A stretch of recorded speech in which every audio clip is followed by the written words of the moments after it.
Hi, everybody. I hope you can hear me. I am trying to make my sound better.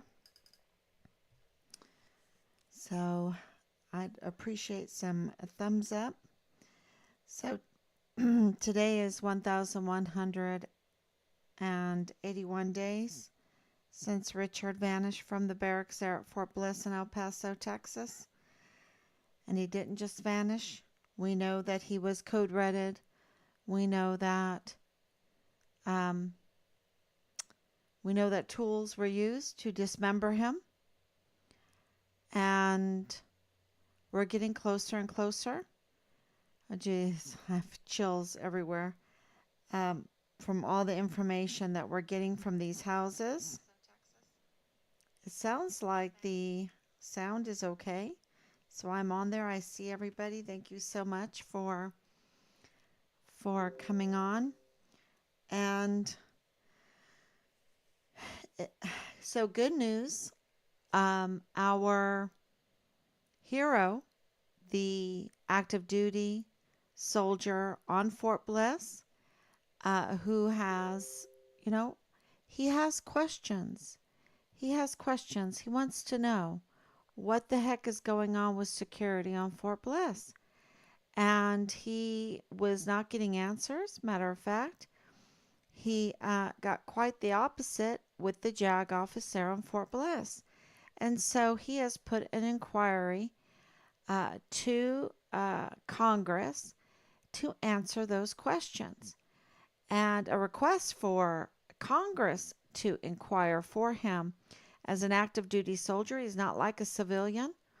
He can't just, if he doesn't like his situation, just quit, right, and walk away. He can't do that. And with all these wars continuing and new wars starting, soldiers have the right to ask questions. And so he put in a question, a request for an inquiry on several different um, sit, uh, situations. The young girl, 14-year-old, living in the barracks being prostituted out, the JAG not answering his fraud, waste, and abuse questions, Richard's uh, disappearance, and what has been going on in that. And we are very, very grateful for that. Very grateful. So that is moving forward. That's huge news. That's support, right? That is institutional support. And that's what we're looking for here, because we have everything. We have 3905 Bliss Avenue. We have 3705 Bliss Avenue. We have the connections with the Rocha, the Ortega, the Katzen, the Soto, the Rivas family. Those houses are also life estates, which is, let me read that off because I just looked that up. Life estates, because I didn't know what life estates were, um, because that made it a little bit more difficult to find who is connected with those properties. So, like Tanya Katzen, it's pretty clear that she's connected to 3905. But for Eddie Rocha, for Maria Magdalena Rocha, and many other people. Um, so, but that was very important, because that means that Eddie Rocha and Tanya Katzen, um, they're family. They are family. And that means that Danae, Katzen, and Belen Rocha are family. And that Soto's name is there. I don't know. I don't know about that. I just know that Soto's name is in connection. I don't know if it's the same Soto. I haven't did I haven't done a deep investigation into Marlon Soto, which it needs to be done. But see, we have institutional support on that front, because we have gotten confirmation that they're looking into him already. And now with this new information being a supplement, right? Um, yeah, so we have confirmation that they are looking into him, and they're also looking into property over in Mexico. We did get confirmation for that. We got confirmation that they're looking into Lalani Hart, so which is very good, uh, because this, and there's going to, well, it's all going to kind of crumble like Dallas Hart's alibi, right? Dallas Hart, his alibi has totally crumbled. I need to focus a lot on that because he is a prime suspect in this case. And, but it's getting a little bit interesting. It's getting a little bit interesting with Laura Holquin Stevens Provencio, and somehow she's connected to Carlos Katzen. So, yes, you've got me right. So Laura Stevens is connected to Carlos Katzen. Um, that is very interesting. You can't make this stuff up. You cannot make this stuff up, and um, so I know I'm shocked at just saying it. Uh, let's go on, of course, and then we have Claudia Rivas, and Claudia Rivas is connected to this Rosa Maria Valdez Garcia. That's very, very important. Um, that Claudia Rivas. There's a Maria Rivas, and then there's a Claudia Rivas, and she's also connected to the 3705 Bliss Avenue and 3905 Bliss Avenue. Um, so that all of this is kind of coming together, and we're starting to understand that this is a small group of Rochas, Katzens, Rivas. Um, uh, who else is in there? The Ortegas. Uh, who knows this Soto? But that they're all in this little criminal business, and you know absolutely connected with Dallas Hart. Um, and we'll be, you know, trying to connect all the dots on all of this. Is well, how do I say it? It's so dangerous. It is satisfying to the degree that Richard has no criminal record. Um, all of the things that they have said about him are like, people just laugh now. They're like, they do the same thing over and over again, the SOP over and over again. They want to smear you, think bad about you. And I think about Asia Graham on this one, because she was like, I've been raped. And, they put her rapist 2 doors down from her. They gave her a hard time. But then when she died through all of this because of their negligence, their dereliction, their sick cult, trying to, I don't know, make the barracks not a place you would want to live. Remember, the SOP for the barracks is that they have to make it a place that they would want to live. Okay? And it was not a place you would want to live. And I should bring forth all that paperwork again, because Richard had that in his paperwork about um, the the leadership's obligations to the barracks, right? And that was not being followed, and they're culpable for what they have done and what they're doing in the barracks with our service members.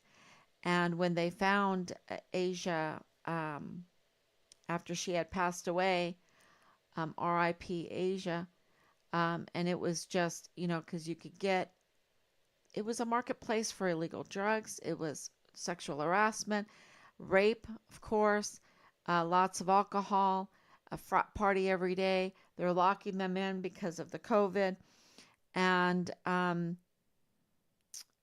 then they say after she's gone, "Oh, she was just a fantastic soldier."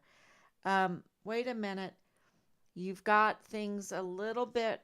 You can say that she's a fantastic soldier, but you need to say she's a fantastic soldier, humanize all of our service members way before you treat them like they're nothing. Um, and and multiply the evil that is going on Fort Bliss to enter in their own living areas, putting her rapist two doors down from her. I mean, how cruel can you be? So, I'm just thinking about the three beheadings. Uh, of course, Vanessa Guillen, she was beheaded. People don't talk about that because she was dismembered. Dismembered means she was beheaded. And of course, Enrique Roman Martinez was also beheaded. And then Austin Hawk, I guess that is a gray area, but when they went to go pick him up, they had to hold his head on um, because he had so many lacerations in his neck. And this happened in April, May, June, right before Richard went missing. They were in, anxiety mode, panic mode, crisis mode. They were in crisis mode. Um, what was happening in the military, and they were being held accountable. All of a sudden, they got more bad news. They got more bad news. So on July 5th, they had to announce to the world that they had found the beheaded, the burnt up, the chopped up, the bludgeoned, uh, you know, so badly treated Vanessa Guillen for being a whistleblower, not offering her any protection at all, really letting her down. The same thing with Austin Hawk. He wanted to be moved out of there. He was a whistleblower, and of course, he was retaliated against. Um, and then I believe Enrique Roman Martinez didn't want to go along with what was going on, and he also ended up being killed. So this is in the cover up, in the cover up, in the cover up, because they don't want to be held accountable for the damage that they're doing in the military. And I think this is could be because it's so systemic. I think it's across the board in the military. They want to make it a weak military, and now we're being invaded, absolutely invaded every day on our border. And then now they're talking that they want these legal immigrants. So somehow, some way, they're going to make these illegal immigrants legal immigrants, and they're going to put them in our military and put our guns, our weapons in their care, and give them ammunition, and give them the air defense artillery, and give them the cavalry, right? The tanks. They're going to give them, um, they're going to try to make them a military. And, this is the danger um, because we have such a low uh, enlistment, and I think they did that on purpose. That's how I feel at this point, because anybody that wants better enlistment would make the army would really click a lot of hills together if they were uh, held accountable for having this low recruitment. They would um, be doing a better job in disciplining and having a safe place in the barracks to live and good training, and they would have oversight of all of these crimes when it comes to our weapons being smuggled, our equipment being smuggled, our ammunition being smuggled out, and then human trafficking being part of the military with the emergency intake centers, and 85,000 unaccounted for minors, right? And then also the narcotics trafficking, along with the class 6 being right beside the barracks, y'all. The class 6 where they buy the booze is right beside the barracks. And if you were a leader, you'd make try to make it a little bit harder for these young people coming in, that some of them don't have cars, right? But no, they strategically do it to destroy our soldiers. And we know that, for an example, there's tons and tons of examples, but the soldier that was trained there at Fort Bliss, right? And he told the Russian press that he was drunk the whole time. He just stayed drunk the whole time that he was at Fort Bliss. Never got called out, I guess, for being drunk all the time. But he had went over um, to fight in, oh, what is that, war with Russia? Geez, I don't even like to pay attention to it. Anyway, and he defected. The Ukrainian war. He defected into Russia. I guess he saw that the Russian army was more prepared, and he thought, my chances are better with the Russian army. I'm going to go defect. Um, so he went over on that side and said, "Oh, I want to be a double agent," and oh my gosh. But he said he was trained at Fort Bliss. He was trained at Fort Bliss. You know? What kind of training is that? Of course, he didn't learn much because he said he was drunk the whole time. Um, and the fact of this, and the point of what I'm saying, is that we have been told by multiple people that they were drunk all the time, not just him, and that the leadership, including Richard, said to us, not that he was drunk, uh, because he has no criminal record at all. They're in big trouble on that 9th of July.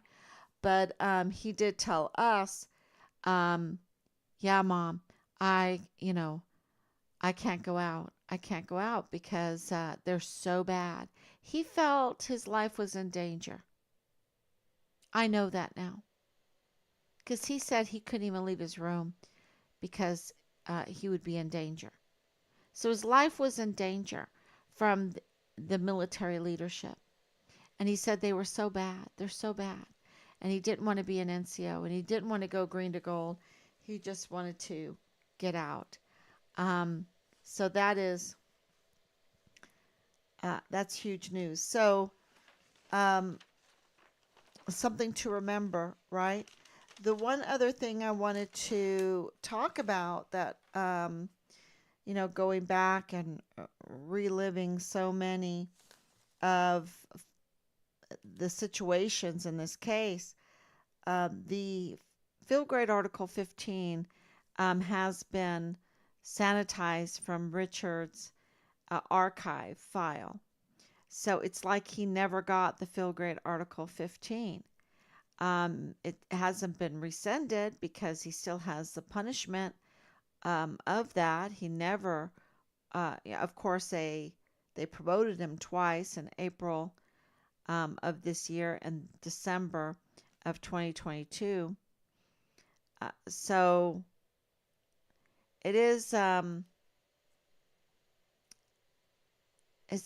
it's just very strange that they started chaptering him, and legally they can't, when they're starting to chapter you, unless they have no intention of throwing you out of the military, they can't give you a field grade Article 15. So legally, we're going through all of this, and when you think about it, it makes absolute sense because the field grade Article 15 is to discipline the soldier in order to um, rehabilitate him and send him back to duty, right?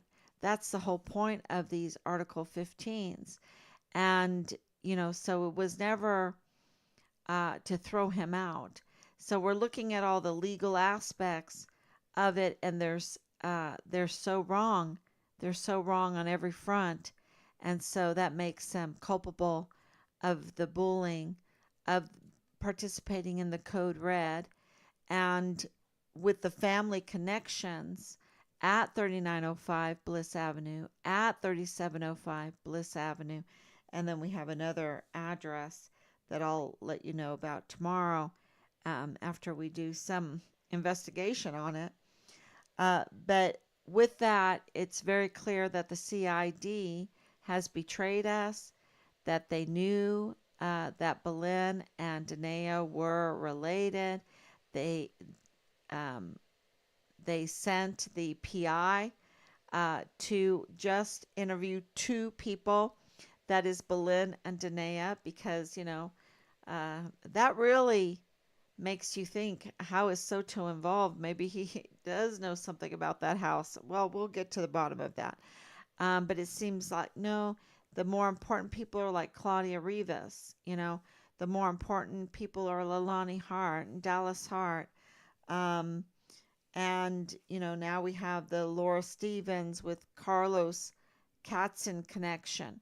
These, it seems like a small group of people, but they have, places in the IG, places at Park University, places at the DES, or security of Fort Bliss, or CYS administrator, or in the VA, or in the CID, and of course at Park University. Again, I have to say that very clear. And they seem to have some people in media. Okay, so this is it might be a small group, but they're very well placed with their positions, and that allows them to carry on their crimes of gun smuggling, ammunition smuggling, equipment smuggling, uh, narcotics trafficking, human trafficking, uh, these the pedophile, the child porn, which is child torture. They have this all all worked out, and it works like clockwork for them, and that's why they're so brazen. That's why they're so brazen with the FBI, and the FBI is brazen with them. Um, and that's why we've had the confirmation that we have an FBI informant even trying to mislead us and everything. But God directs us. So that's, and we wouldn't have found out about Nadal Baim being the father-in-law of Lieutenant Colonel Bugado in the G3 of the 32nd ADCOM if it wasn't for this very brave cashier, super brave cashier. We wouldn't know about the CPS unless Boleyn had told us. We wouldn't know about the sex videos if Boleyn hadn't told us. So we had to look into them, into the reports of them, and voila, we have now the addresses: 3905 Bliss Avenue, 3705 Bliss Avenue. And so it seems to be that that Boleyn Rocha lived in the 3905 house. Seems to be. The other one is not really a house. It's kind of like more like a business place. So, we have the question now. Uh, can they please deny or confirm that 3905 is involved in the CPS complaints that Richard made? That would be very, very helpful. And so that's how, this is how this is all happening. They didn't want to release the CPS complaints to us. They didn't want to release the monies to us. They didn't want to release the names and the locations to us.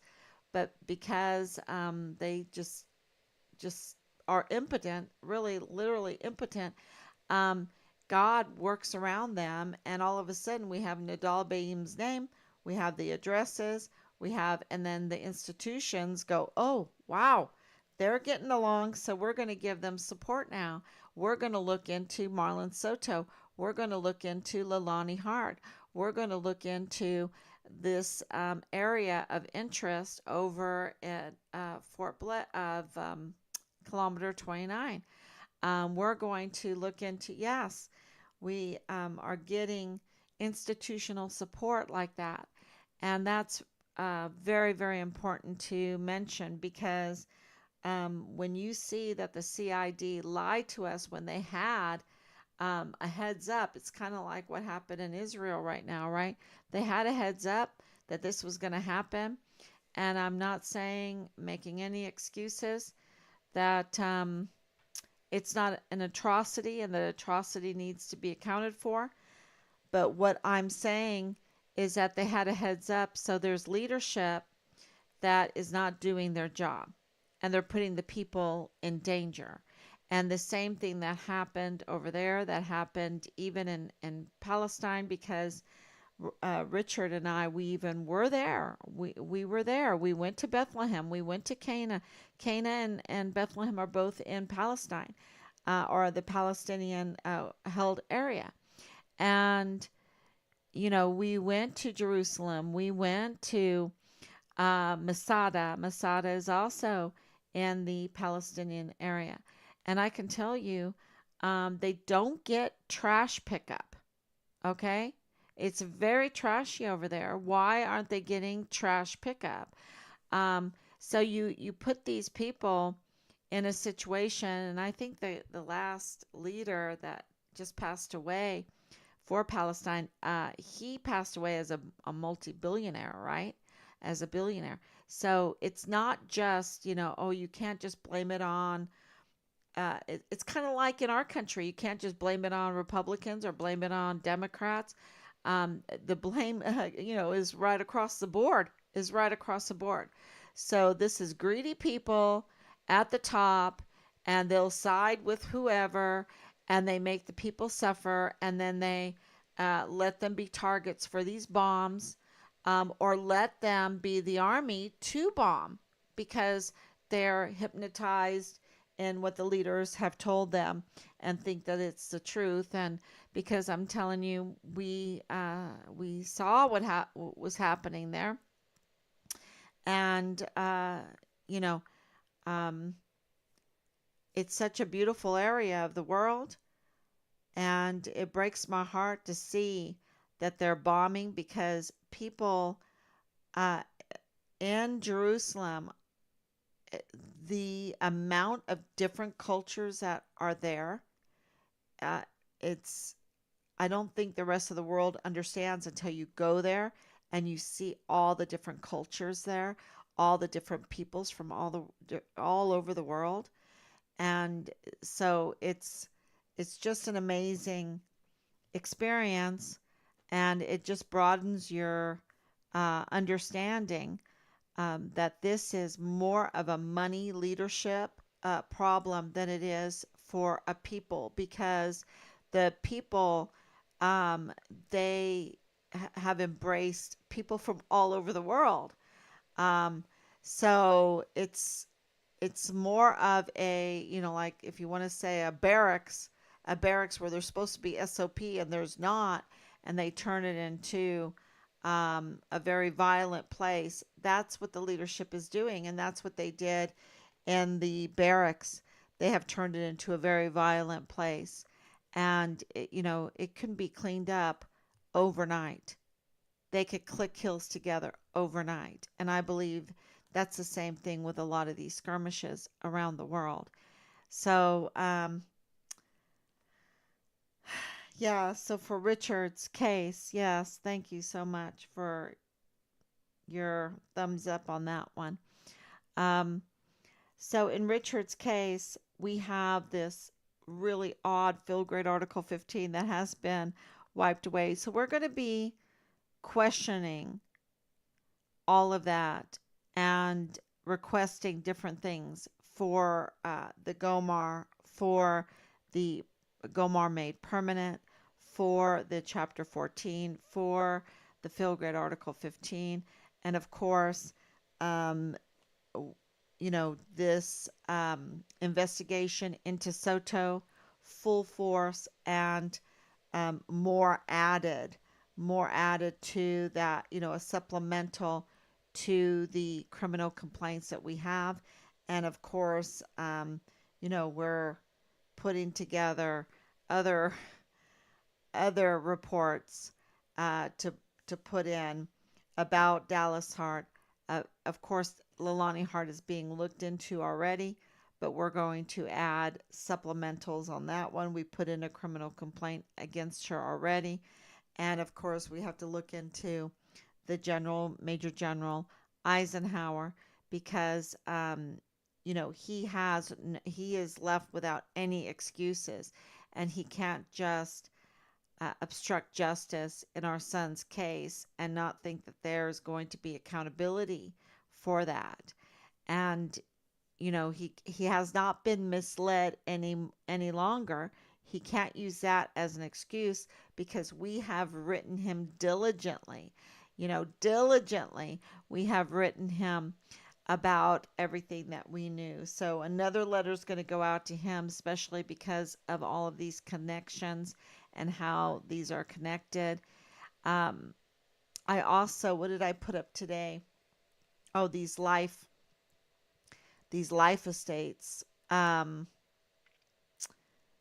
Yeah, that is. Let me see if I can edit these a little bit so they look better, because I copied them off of another site.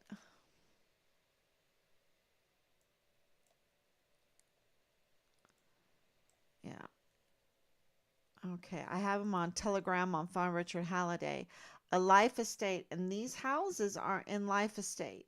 So, what is that? It's a legal agreement that grants a person, referred to as the life tenant, the right to live in a property for the duration of their life, after which ownership reverts to another party, referred to as the remainder man. In the context of the properties at 3905 and 3705 Bliss Avenue, the life estate likely involves specific individuals who have been granted the right to reside in or utilize the properties during their lifetime. Life estates can be established for various reasons, such as providing housing for a family member, ensuring a surviving spouse's right to reside in a property, or as a part of an estate planning strategy. The remainder man, who gains ownership after the life tenant's passing, may be specified in the legal documents. The terms and conditions of a life estate can vary widely and should be outlined clearly in the legal agreement. So this is uh, you know, why it was a little difficult to get who really owns, who's really behind these homes, and but we did. We figured it out, and I think it's very important for everyone to know. So let's see if I have another. Yeah, the life estates. And I told you about this Carlos Katzen. This Carlos Katzen, if you have any information on Carlos Katzen, who is connected to Laura Stevens Holguin Provencio, we would really appreciate it. That would be 941-677-0060, because it seems like they knew Richard. They knew Richard, and Carlos Katzen absolutely seems to have known Danae Katzen. And, um, you know, maybe he lives near 3905 Bliss Avenue, right? Maybe he does. I don't know. So that's why we're asking. We need clarity on that relationship.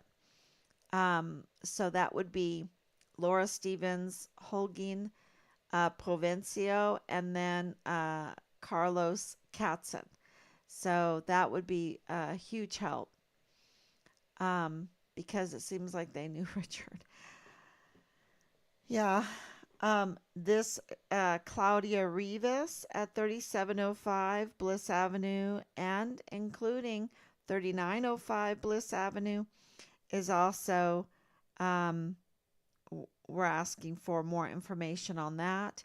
Her relationship, connection with Thomas Hoffman, the son of Rosa Maria uh, Valdez Garcia, who was married and divorced to Alexander Hoffman. And so this is, I think Alexander Hoffman died in the Walmart shooting. Um, so this is, very important information, pretty sensitive information. So we would really appreciate any kind of um, tips when it comes to these people because it seems to have all happened that in that area in connection with Fort Bliss. Of course, Van Buren's house, that seems to be like connected to the Ortegas. Um, and then into, and I have to say, seems like, right? Going into um, Mexico. It is another thing that I remembered was when uh, Delirious first made the complaints to FBI that Richard remains were in Mexico. And, we asked for them to look at that area that she was pinpointing. We gave them the GPS coordinates. And we're looking into that more because that seems to have connections now that mean something that we wouldn't even have known to look for at that time. So there's connections with that GPS coordinate. And I don't know if I put it up, but I would be glad to do it. I'd be glad to do it. Let me put it up. I think that would be very helpful. Let's see. Let's see. I know I have it.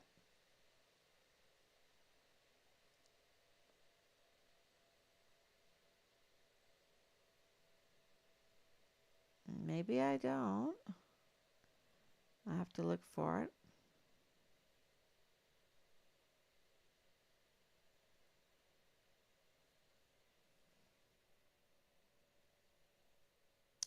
Yeah, let me do a search for this GPS.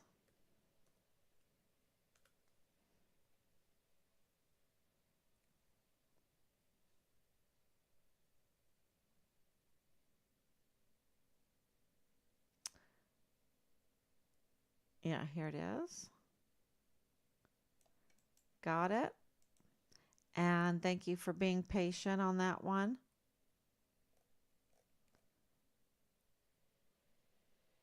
Thank you for being very patient on that one. But this is in Mexico. So I'm going to add that to the Find Richard Halliday.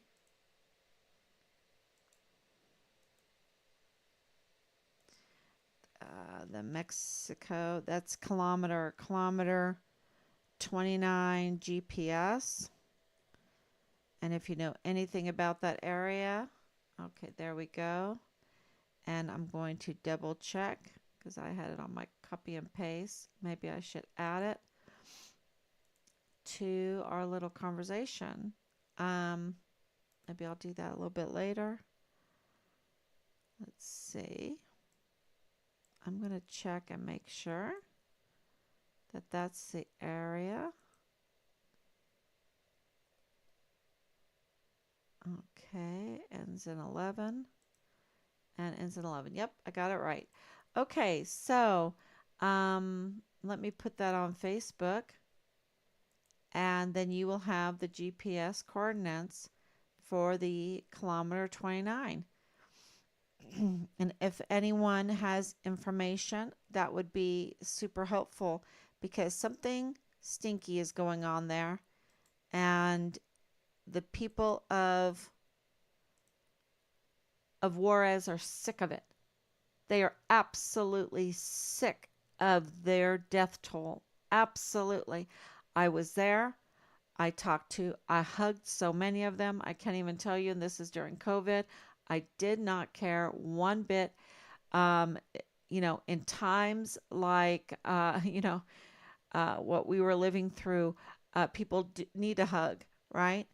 And I don't believe in the germ theory. I believe in the terrain theory. So I wasn't afraid at all. And of course, I drink my vitamin drink and try to take care of myself. And, I put my, you know, I mean, you have to be smart. But at the same time, I have grandkids and I see them, what they do. And I can't worry about the germ theory because, um, what am I, what are you going to do? You're going to change the way people, especially kids, are? No,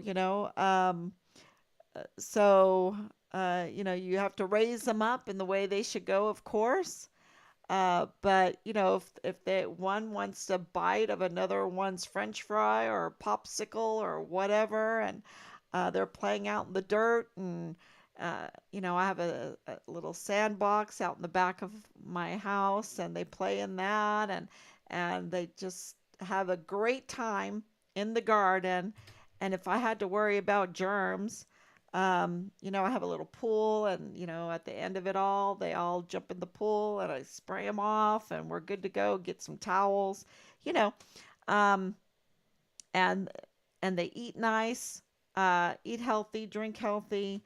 Sometimes, like we're the stick walkers powered by gummy bears. We went on a walk today. Oh yeah, that was such a good thing. Yeah, that's our little saying with the grandkids. They each have like a walking stick, and that's how we get them to walk and walk. We're like, we're the stick walkers, powered by gummy bears. We're the stick walkers, And so after, in our state park, like many, you have the little colored markers on the tree, and once we get to that colored marker, then we each get a little gummy bear. And, so we want to keep going, right? If only, the world were powered by gummy bears, right? Um, yeah, they're the cutest thing in the whole world. They keep us going. So we went on a walk today, and when we were there at the park, coming in, there was press there, and so of course, I jump out and I go and introduce myself to the press. And, so that was very positive. I told the whole story um, of Richard's case. And we'll see. We'll see what happens because suppressing the press is suppressing Richard's story. And I absolutely can say that because I talked to Angela Kacherga on the phone, and she was not interested in Richard's story at all. And we have a confirmation that an FBI informant was part of Team Find Richard Halliday. We have the Nadal Baim situation. We have this small little gang in El Paso on Bliss Street that's not so bliss. Um, you know, absolutely involved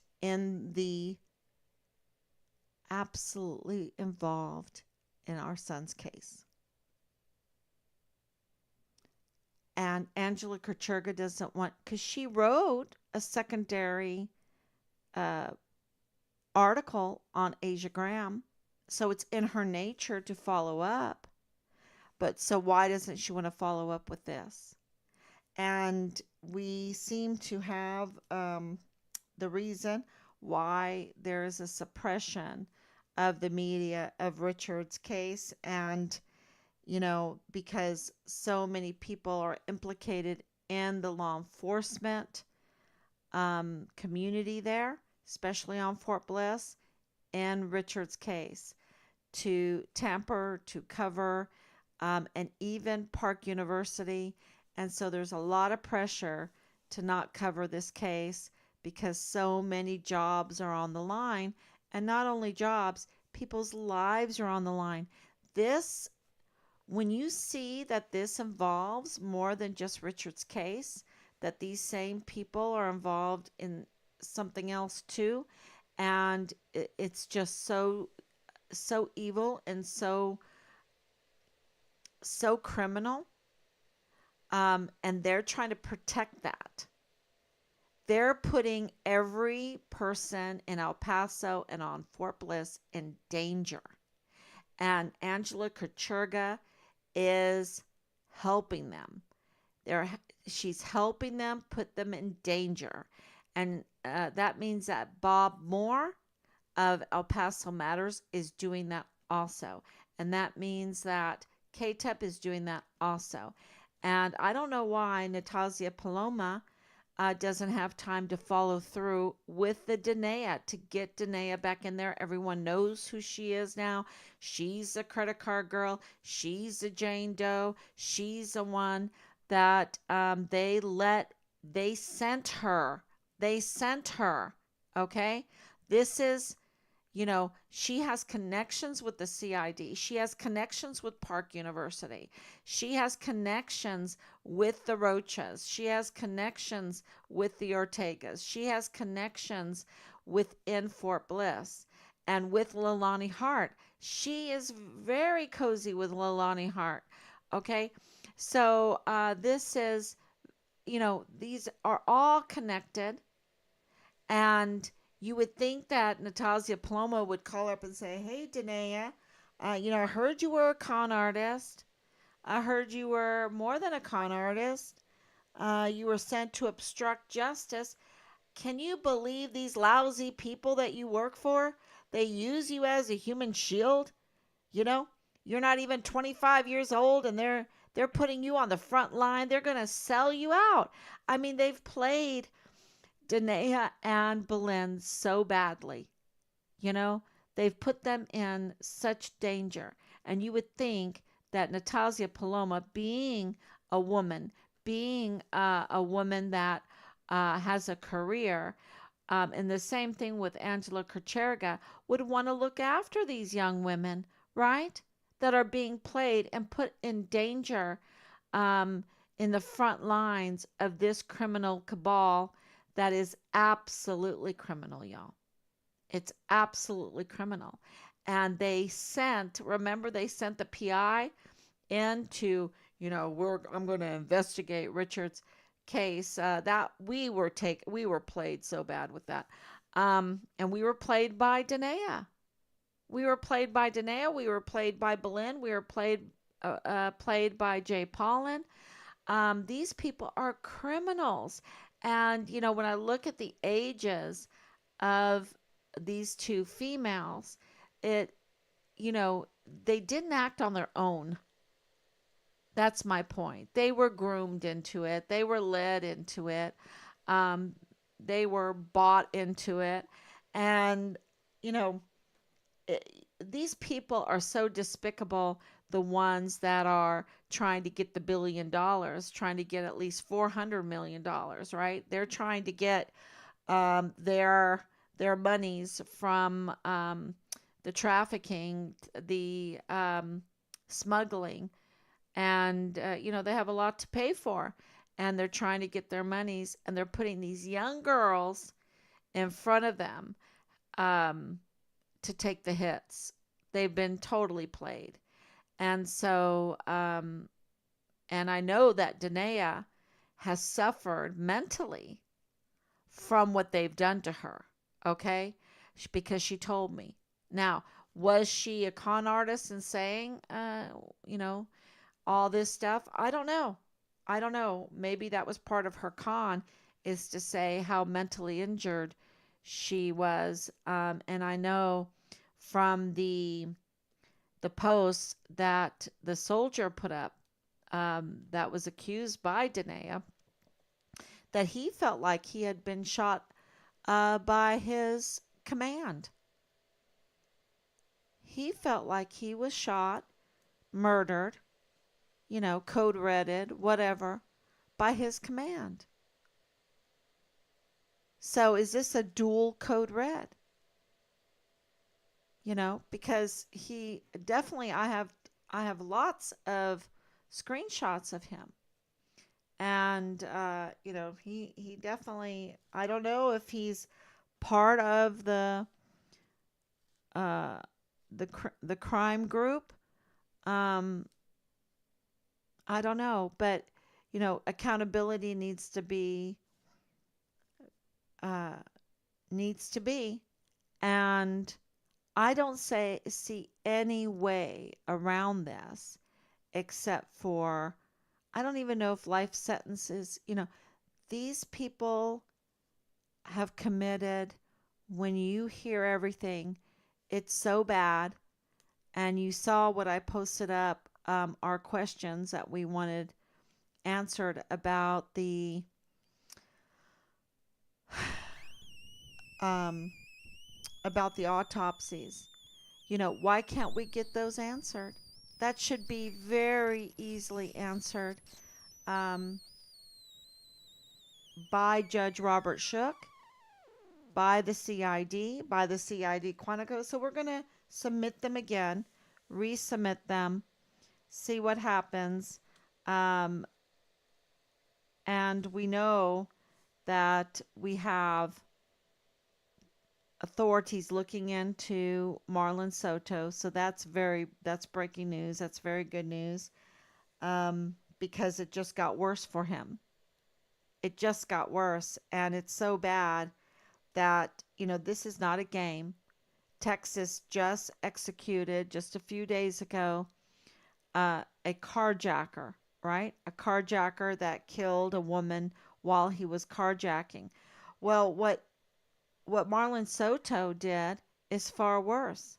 What Leilani Hart has done, what Dallas Hart has done, what James Hart has done, as far as allegations, and we have hard evidence now, we have circumstantial evidence now, we have irregularities now, mounds of them, that we have enough for a jury to convict them. And this is, just like Jay Pollan, too, to convict Jay Pollan. And this is not a game. And Jay Pollan has two children, right? Younger children. And this is not a game. Um, this is very serious. And that's why we're giving you all this information, because if by somehow, some way, we could get information, because we need to get the justice right, and we need to get the timing right, the justice right. And um, so, Team Find Richard Halliday, um, especially, God bless you if you speak Spanish. God bless you if you are in the El Paso area, if you're on Fort Bliss, if you were on Fort Bliss, if you have very pertinent information about what's going on, if you are in Juarez, Mexico. God bless you for that, because God puts you in certain places, and just put your bootstraps on and do the right thing. Do the right thing. Um, because we're tired of the violence. We're tired of all the crimes. We're tired of the taxes having to pay for all of these crimes. Not only everything else, but the crimes on top of that, because we end up paying for it. And it prevents us from getting those beautiful roads, the beautiful buildings, the beautiful bridges, the free energy, that is absolutely out there. I'm convinced of that. So, there are so many things to do in this world, but a criminal society thwarts that. It thwarts our happiness. And so, look at what it did to Richard. And he saw something, he said something, and this is a group of people that absolutely have and will cut someone up. Absolutely will murder them and cut someone up. And we're getting to the bottom of where is his remains, right? And we want that answered. Where is his remains, and how can we get accountability that's so fitting, so fitting the crime that others will really think twice, three times, four times before they commit such a crime. That's the our our operation that we're trying to do. Thank you, Anicia, for coming on. Thank you, Dee, for coming on. Thank you for your prayers. Thank you for your love. Danielle, thank you for your prayers. And the red balloon, yes. And Patty, thank you so much for your prayers and your love. We're we are we have everything. It's just getting all of the letters out again, all of the new notifications out again, all of the supplementals out again, and waiting for the institutions that are looking into Marlon Soto, because that's a big one. That's the CID. Looking into these suspects and also into Leilani Hart and into Dallas Hart, because his whole, his, everything fell apart. And this is another thing that I want to mention that's very, very important is that July 9th was an important day and people need to understand what happened.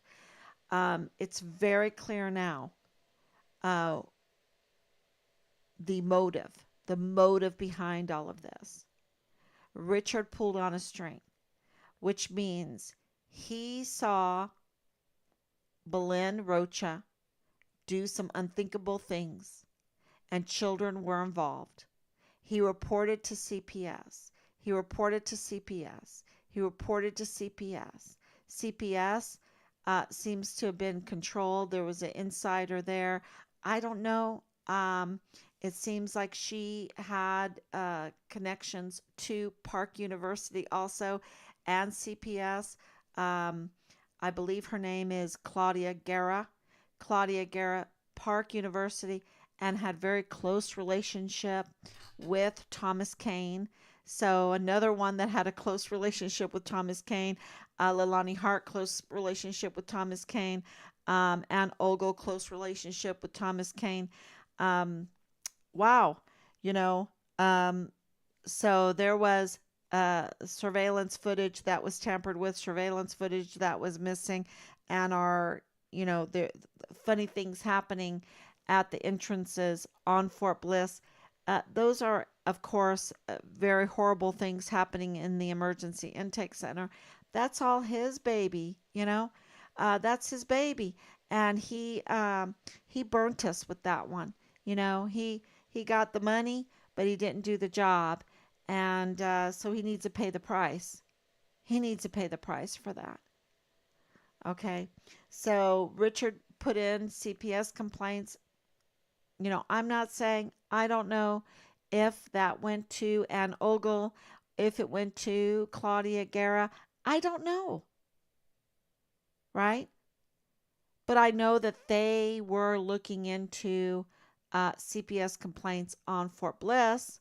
So I'm sure that office is not that big that they absolutely knew what was going on. Where are they? Why haven't they reported? Right? And why is that they're involved with Park University? Right? So he did that, and of course, Belen Rocha is connected to um, 3705 or well, 3905 Bliss Avenue, 3705 Bliss Avenue, which they're up to no good there. They're up to no good in those houses. And of course, the Van Buren that is also connected to these people. And there's a couple of them. It's not just one of them. And so, uh, by exposing, getting to have IG in the barracks, these are FBI complaints, these are CID complaints. So by exposing, you know, they were at risk for getting caught in other major crimes. And so, here Richard is trying to say, hey, you can't do this to kids, or you can't sell weapons, this whole weapon thing in the arms room, and this tactical move storage unit. Let's move that over to Mexico, right? That's how we can transport. But anyway, so the weapon smuggling and all of this, he pulled on a string, and it was, it's a big business, and so they tried to um, not kill him, but they tried to, you know, make his witness testimony non-admissible in court by turning him into a criminal. And so they organized this DUI. This is my opinion from what we have uncovered, that they tried to blacken him as far as his testimony, his credibility with the DUI. And when that didn't, and when he got arrested, he got arrested, he got the mugshot, right? He got the mugshot, and so from there, what they tried to do, well, what they did is a waterless waterboarding, right? They did a waterless waterboarding. They gave him a GOMAR. They made that GOMAR permanent. They And the whole basis for that was this DUI, right? That was the whole basis, was this DUI that was still an open case. It was still an open case. But they didn't care. You know, you're innocent until proven guilty. They didn't care. They they're they were so brazen that they thought, okay, we got him now. We had him arrested. We got his mugshot. And so now we're going to pound him with the GOMAR, with the permanent GOMAR, with the Chapter 14. And then when, he came out of the field and wanted to go for a drive by himself to go shoot his weapon, and he had to make that the construction there that we went to, and you can see the videos online. We went there, we talked to the foreman, the construction foreman. Absolutely, the semis did the same thing Richard did, but Richard self-reported. He never went over the border. We have the testimony from William Beaumont, the nurse at William Beaumont, on that one. But they pounded him for that. And what Captain Park tried to do is tried to make him a criminal out of asking for a U-turn, right? So they didn't do it. It failed. It failed miserably, but they still gave him the field grade Article 15 with maximum punishment, taking away 3 of his ranks, 3 ranks, okay, making him the lowest one on the totem pole, totally open for more bullying. And with this chaptering, that was then illegal, right? Because why are you giving someone a field grade Article 15 when you're chaptering them beforehand? That was always a real problem um, with the JAG officer there for Major General or Lieutenant General Bernabe. So that was really, there was a lot of legal gymnastics there, and they were blowing it. They were absolutely blowing it, but they were retaliating. They were doing the waterless waterboarding on Richard to get him to be so afraid, right? Make him so afraid that he would not say anything, that he would take back his whistleblowing complaints and not be a witness to their crimes. And then on, and I think maybe they succeeded a little bit, because the last video He was apologizing. He was so afraid. He was crying. He was apologizing. He was so afraid. He feared for his life. Absolutely. But see, July 9th came around and everything fell apart for them on that day because justice prevailed. And they said, this case, this DUI thing in the parking lot with this canine cop in the middle of the night and no video, no, uh, and we have information that he denied, right? That he refused. And so, they tampered with his files in the army. Did they tamper there at the El Paso Police Department? We don't know because there's two different stories. It's a soup sandwich again. And but good news, justice did prevail and they said there's nothing here. We can't do it. I'm not going to risk my career. This is going to be dismissed. And that came out on July 9th, 2020. Well, that decision, they were in crisis mode. Okay. Major General Clem Coward was in crisis mode. Lieutenant Colonel Michael Roddick was in crisis mode. Captain Park in crisis mode. Um, and anybody involved in what Richard was, and I think that was Dallas Hart, they were in crisis mode. And were they going to apologize to Richard? Were they going to give him back his ranks, rescind everything they did to him? Because now he had absolute the power to do it. And, we don't even believe that they gave him his rights properly when they waterboarded him. So, yeah, it's a big mess there for them. And so they just decided to escalate the code red, um, to escalate the waterboarding and absolutely murder him, and get their goons to dismember him. And you're going to be surprised because they had to dismember him and put him in many different locations because they couldn't have another Vanessa Guillen where you found her body in one grave that was so bad. I'm so glad that she was found because they didn't intend her to be found, okay?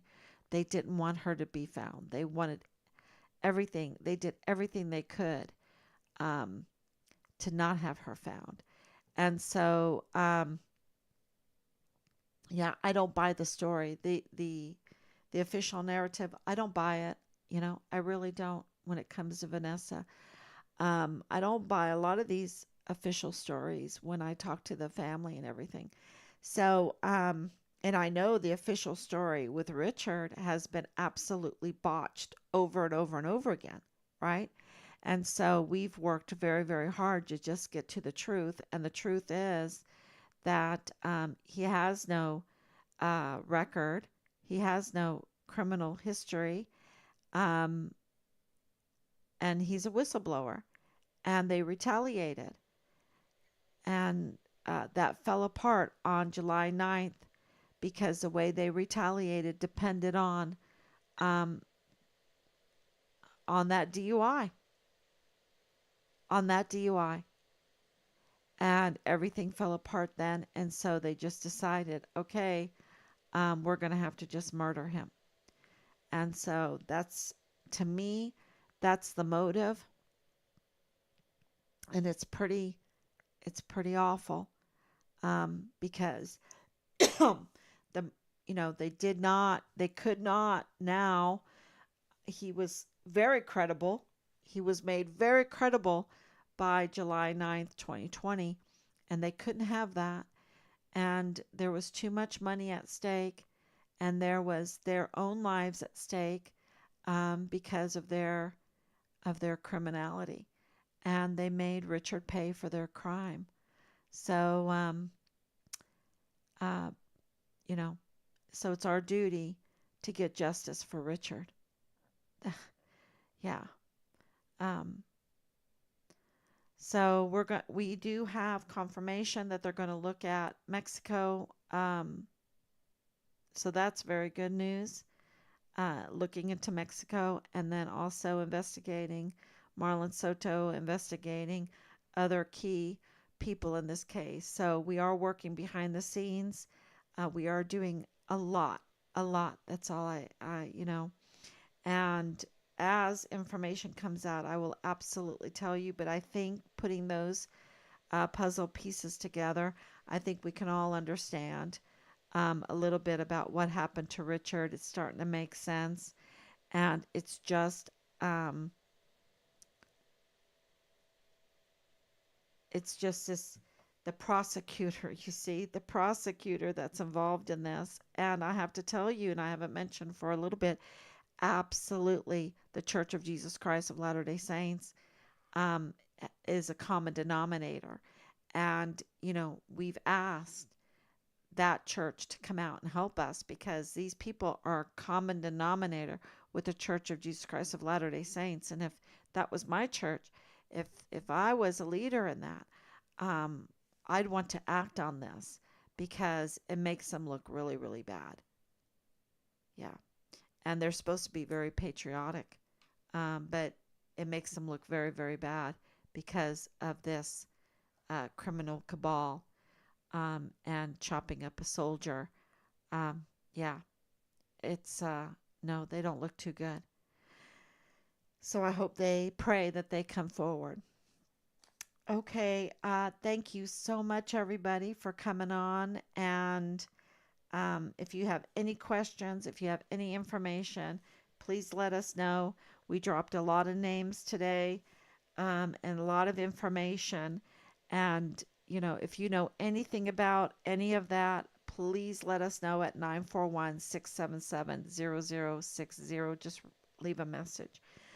Okay, thank you so much. God bless you, and I will be